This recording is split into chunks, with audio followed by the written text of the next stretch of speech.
भगती में लगल रहा हो, जाने कब यीशु है जगल रहा हो, जाने कब यीशु है जगल रहा हो। प्रभु जी के भगती में लगल रहा हो, जाने कब यीशु है जगल रहा हो। होई चमत्कार होवे वाला बा, सुधार आवे वाला बाटे न्याय के दिना दिना।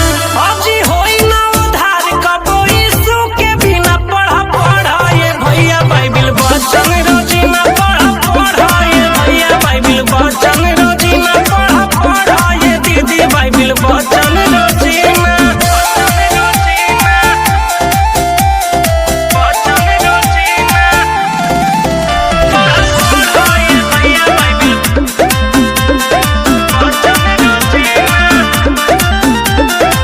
वचन में लिखल कुछ रही न अधूरा, यीशु जी आके करिए पूरा हो, यीशु जी आके करिए पूरा हो।